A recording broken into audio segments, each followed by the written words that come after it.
Buenas noches, hermanos, amigos y todas las personas que están conectados ahí. Estamos desde la primera Iglesia Bautista de Monterrey transmitiendo y publicando este mensaje de Dios. Dios tiene un mensaje para los seres humanos siempre. Está en la Escritura.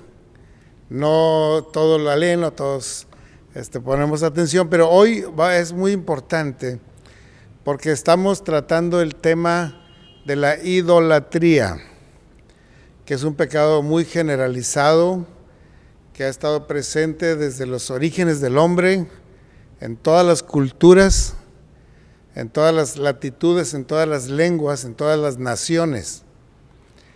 Como seres humanos, sabiéndonos frágiles y sabiéndonos indefensos ante muchas cosas, buscamos en quién apoyarnos, quién nos va a ayudar.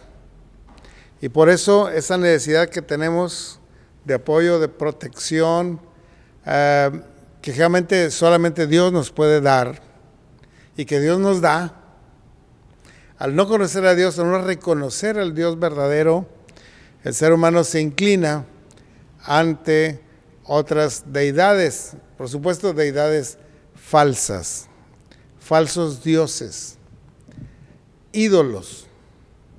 Y eso ha lastimado mucho a la humanidad porque los ídolos son un remedio de Dios con otras cualidades morales muy distintas.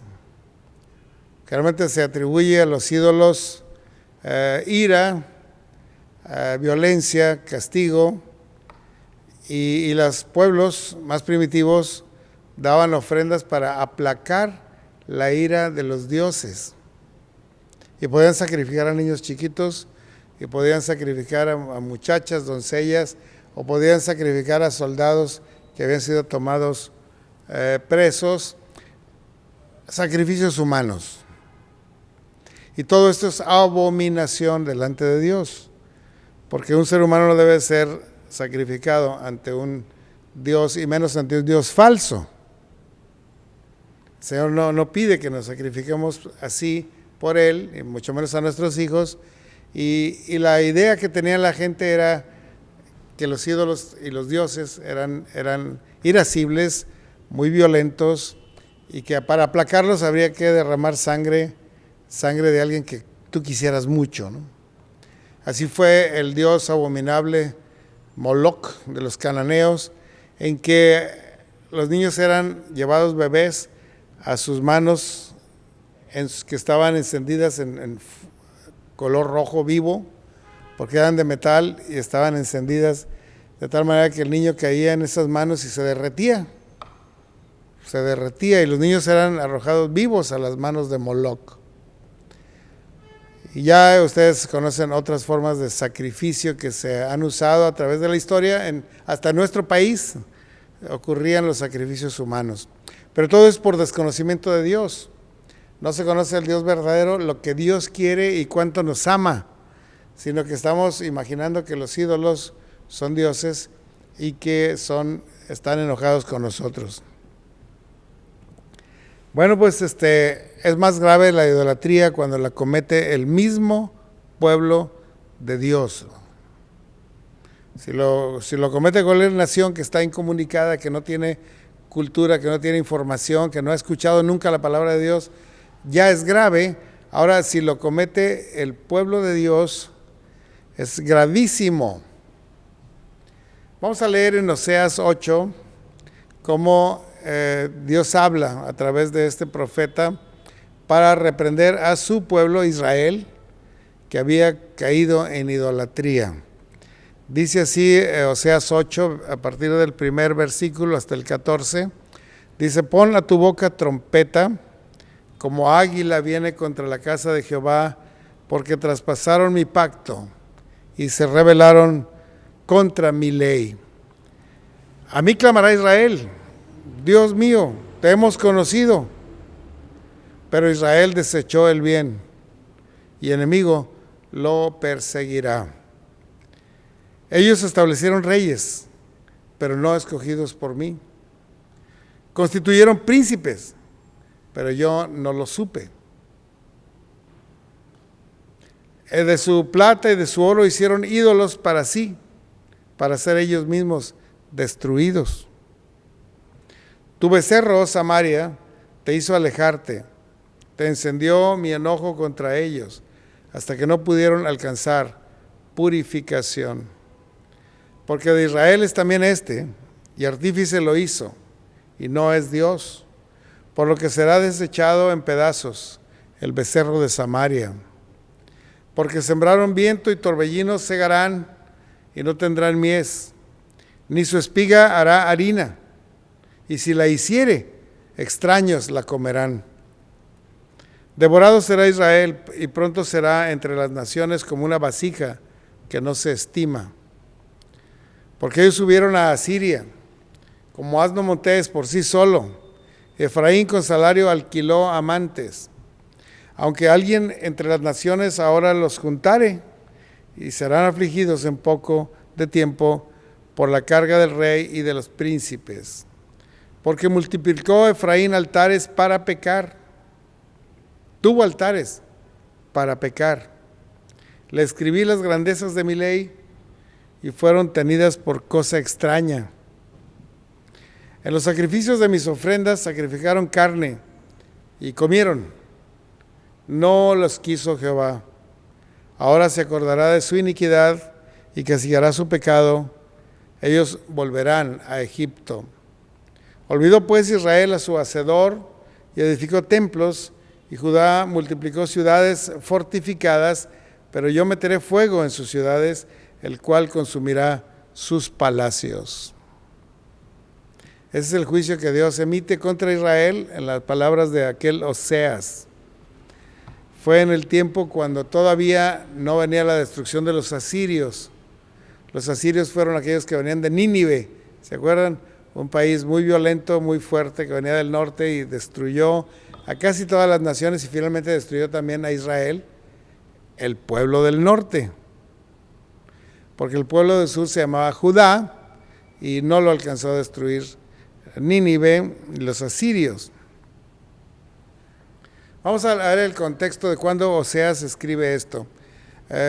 Después de que murió Salomón el rey, su hijo Roboam asumió el reino en Jerusalén y quiso endurecer los tributos, el costo de sostener a un rey. Y el pueblo pues se indignó, se molestó mucho. Pero Dios se había levantado a otro rey llamado Jeroboam, que era un hombre muy capaz, muy astuto, un buen caudillo, y Dios lo hizo regresar de Egipto para que gobernara sobre 10 de las 12 tribus. Y se llevó a Manasés, Efraín, Judá, Leví, todas esas tribus, Efraín no se diga, Dan, Aser, al norte. Y allá se estableció. Mientras que Roboam, el rey del sur, que era el hijo de Salomón, se quedó en Jerusalén sobre Judá, gobernando sobre Judá. Se hizo pues el reino del norte y el reino del sur. Y esta profecía de Oseas está exactamente para el reino del norte, donde estaba Jeroboam. Entonces Jeroboam se asentó en Samaria, en Betel, en Siquem, en Dan, esas ciudades fuertes del norte. Allá estaban las 10 tribus. Y Judá se quedó en Jerusalén, Belén, Jericó, esas ciudades del sur. Así está la geopolítica de ese tiempo. Pero ocurrió que cada año se celebraban fiestas, los judíos celebraban fiestas, desde la Pascua hasta las trompetas, 7 fiestas muy importantes. Y entonces el pueblo decía, oigan, pues ya llega el tiempo de la Pascua, ¿qué vamos a hacer? Pues vamos a Jerusalén a celebrar la fiesta de la Pascua. Y Jeroboam el rey dijo, no, si se van a Jerusalén, se van a acordar de los tiempos antiguos y se van a quedar allá o van a pedir que las incluya el rey Roboam. Y mi reino que acabamos de construir se me va a deshacer, se me va a ir de las manos. Entonces dijo, no vayan a Jerusalén, no vayan. Aquí vamos a construir altares y templos y lugares de alabanza a nuestro Dios. Acá vamos a tener. Y voy a nombrar a estos sacerdotes para que los ministren. Y Jeroboam entonces construyó lugares altos y altares alternativos y puso sacerdotes que no eran levitas, que no eran llamados, que no eran hijos de Aarón, para ministrar esos altares.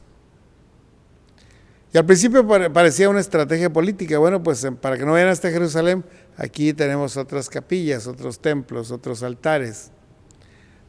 Pero cada vez fue peor y peor el asunto, porque no solo pusieron altares alternativos en ciudades que no eran consagradas, sino que aparte los llenaron de imágenes, de ídolos de los cananeos.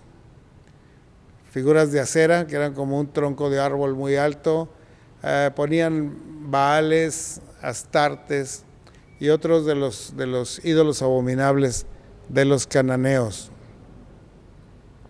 No solo hacían eso, sino que en este capítulo vemos que Jeroboam mandó construir 2 becerros de oro. ¿Se acuerdan que allá cuando salieron al desierto, el mismo profeta, sacerdote Aarón, mandó construir un becerro de oro y dijo, este es vuestro Dios que lo sacó de la tierra de Egipto? Mientras Moisés andaba en el monte Horeb recibiendo las tablas de la ley, el pueblo veneró y honró y adoró a un becerro de oro. Bueno, pues ahora Jeroboam siguió lo mismo, pero construyó 2 becerros de oro. Uno lo puso en la ciudad de Dan, y otro lo puso en la ciudad de Betel, y dijo, ellos son los dioses que los sacaron a ustedes de la tierra de Egipto. Así que aquí están sus dioses, no tienen que ir a Jerusalén a buscar a Jehová de los ejércitos. Qué tremendo, ¿no? Luego la Biblia, el libro, el rollo de la ley que tenían ellos, lo desconocieron y dijeron, no sabemos qué libro es ese, no nos interesa, no nos importa. Y desecharon la ley de Dios. Entonces había revelado cosas magníficas a través de la palabra, pero ellos la quisieron desechar. Así que el profeta Oseas escucha el juicio de Dios y Dios le dice, levanta ahora una trompeta, porque vamos a dar a conocer un juicio a Israel. La trompeta era un instrumento llamado shofar. Estaba hecho del cuerno curvo de algún carnero o de un animal grande. Entonces lo hacían hueco y sonaban el sonido de la trompeta. La Biblia aparece el toque de trompeta en 72 pasajes.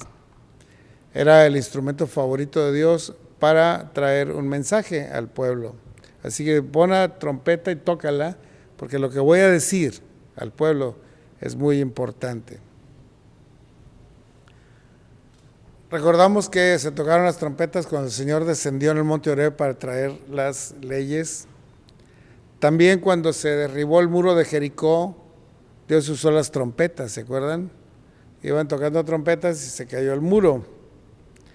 También cuando el atalaya avisa que ahí viene un enemigo, toca la trompeta y todo el pueblo se da cuenta, ahí viene un enemigo, y salen a defenderse. Entonces cuando se usa un llamado a las armas, Dios usa la trompeta. Pero lo más hermoso es que cuando el Señor venga por nosotros en el día final, tocará la trompeta, porque descenderá del cielo con voz de arcángel, con voz de trompeta, con trompeta de Dios, y los muertos en Cristo resucitarán primero. Bueno, pues este caso también fue muy importante delante de Dios, fue una advertencia tremenda para su pueblo, no solo que vendría un enemigo, porque sí venía un enemigo que se llaman los asirios, los que en Nínive, sino porque estaban ellos pecando contra Dios, y eso era lo grave. Lo verdaderamente grave y la verdadera razón de su caída fue que pecaron contra Dios.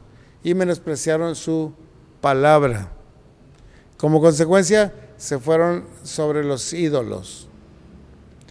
Y cuando los ídolos no los defendían, entonces quisieron hacer acuerdos con Asiria y con Siria y con Egipto y con otros pueblos. Y dijeron, vamos a unirnos para que juntos seamos invencibles. ¿Qué les parece? Pues sí, se unían, daban su tributo, cooperaban y finalmente no los ayudaba nadie. El Señor describe a esos ayudantes como amantes. Compraste amantes para que te defendieran y no te defendieron. Así que estos pecados fueron uno tras otro. El separarse del reino de Roboam, bueno, pues fue un pecado. El construir otros templos fue un pecado. El llenarlos de imágenes fue un pecado. El construir becerros de oro fue un pecado más grave. Y el menospreciar la palabra de Dios, eso los llenó de debilidad y de juicio contra ellos de parte de Dios. Dice la Biblia que Jeroboam hizo pecar al pueblo de Dios. Entonces aquí enlisto una serie de pecados y de maldades que Israel cometió. Hoy en día estamos presenciando una guerra muy injusta allá entre Israel y Gaza, que es tierra de los filisteos, tierra de los palestinos, y vemos cómo Israel está en peligro del ataque de otras ciudades, de otras naciones, y de la pobreza y la destrucción, y nos preguntamos por qué pasa eso. El Señor ha anunciado que pasaría, pero debemos entender que el Señor está enviando un juicio. Y no quiero señalar ahorita los pecados que comete Israel, porque sí comete pecados como pueblo de Dios que desconoció a Jesucristo y que está viviendo las consecuencias de esos pecados. Pero más que eso, lo que conviene es que analicemos nuestra propia vida, nuestra conducta, nuestra relación con Dios, porque el Señor está advirtiéndonos del peligro que viene si nosotros nos alejamos de Dios. Entonces el pueblo de Israel confiaron en los becerros de oro, construyeron altares en los lugares altos, llenaron de imágenes perversas, acudían a esos lugares altos para honrar a los dioses falsos, lo cual es abominación y pecado. Tuvieron la ley de Dios como algo extraño y menospreciable, y luego pidieron la protección de los asirios, de los egipcios y de los sirios y de otros pueblos, en vez de buscar la ayuda de Dios. Así que, hermanos, yo creo que más que un juicio contra Israel, nosotros no vamos a juzgar a Israel, ni lo juzgarán las naciones, ni lo juzgará la historia.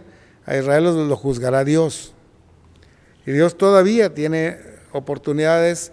Hoy en día hay más cristianos en Israel que antes. Muchos han respondido a la fe. Y esperamos nosotros que haya un grupo grande y mayoritario de israelitas cristianos, porque esa es la verdadera vida eterna. Así que no vamos a enjuiciar a Israel, ni mucho menos. Vamos a orar por la paz de Jerusalén como cristianos hijos de Dios. Pero sí debemos ver esa advertencia que Dios hizo a los israelitas por boca de Oseas, como una advertencia también para nosotros, porque nosotros podemos caer en la misma circunstancia y ofender a nuestro Dios. Primera cosa que debemos entender en este pasaje: nosotros somos el pueblo de Dios por su misericordia. Dice en Romanos que nosotros entramos en el plan de Dios porque Israel no cumplió. Y gracias a Dios por su misericordia, porque como mexicanos y como alemanes y chinos y etíopes y argentinos hemos podido entrar a formar parte del reino de Dios. Todos aquellos que hemos aceptado a Jesucristo como Salvador. Entonces somos el pueblo de Dios.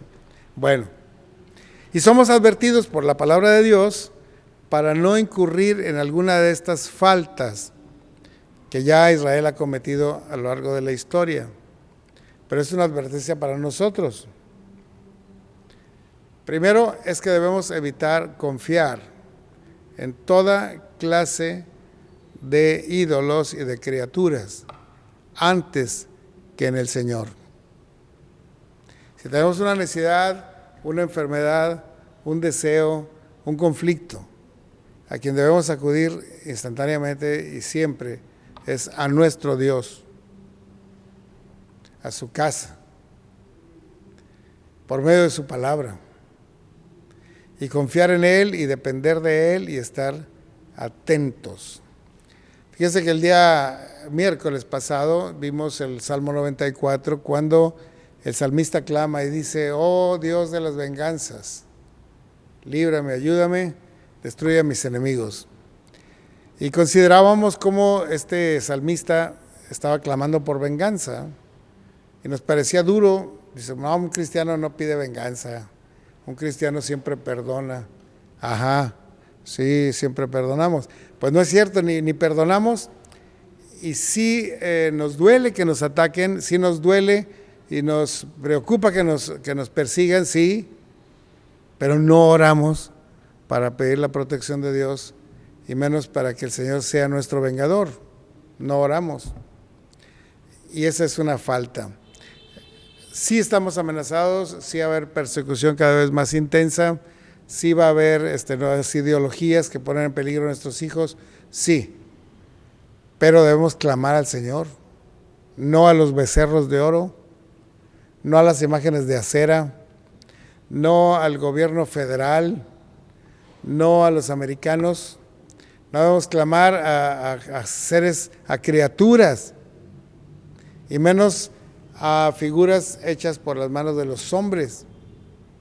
A ninguno de estos santos o personas que fueron muy buenas y que les hicieron una estatua, la vamos a orar a ellos, porque ni nos escuchan ni nos pueden ayudar.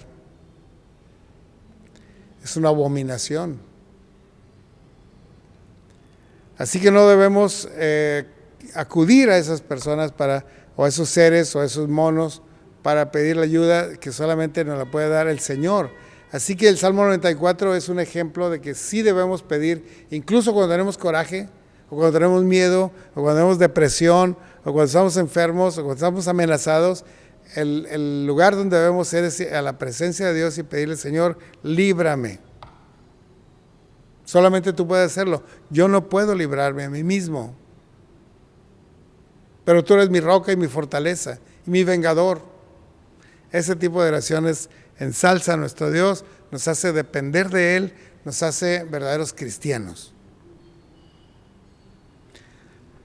Otra cosa que no vamos a hacer es menospreciar las Escrituras. Decir: no, pues ¿para qué leo? No entiendo, no creo que se cumpla, no pienso que... Hay que entender que lo que el Señor dice se va a hacer en el momento de que Él quiere, en el tiempo de Dios. Así que es seguro, todo lo que está escrito se va a cumplir. No se diga la segunda venida de Cristo, que es lo más glorioso, pero también los juicios a las naciones, también toda la clase de anuncios que hace la palabra es verdad. No menospreciemos la Escritura. Y la revelación de Dios es el más grande tesoro que hemos recibido. Y nunca usemos los altares para pecar contra nuestro Dios. El pecar en los altares es que vamos al altar, pero en vez de alabar a Dios, alabamos a otras personas. O nos alabamos a nosotros mismos. O alabamos a los cantantes, o alabamos a los predicadores. No, ni a los ángeles, ni a nadie. Cuando venimos al templo es para adorar al Señor y solamente a Dios. Solamente a Dios. Eso es lo que debemos hacer. Confiar en el Señor cuando estamos en dificultades, no menospreciar su Escritura nunca y evitar a toda costa utilizar los altares para pecar. Es un lugar santo porque Dios es santo y Él merece ser en gran manera alabado, y Él es digno de toda confianza y Él es merecedor de toda alabanza. Así que vamos a concentrarnos en eso y vamos a orar en este momento. Padre, gracias por tu presencia, por tu palabra, por este mensaje a través de Oseas el profeta. Ayúdanos a eliminar de nuestra vida todo tipo de idolatría y ayúdanos a confiar en ti siempre, a escuchar tu palabra y creerla, obedecerla y compartirla. Y Señor, que nuestra alabanza sea solamente a ti, no alabándonos a nosotros mismos, no alabando a las personas, no alabando a las criaturas, no alabando a los ídolos, sino solamente a ti. Pues lo rogamos en el nombre de Jesús, nuestro bendito Salvador. Amén. Amén.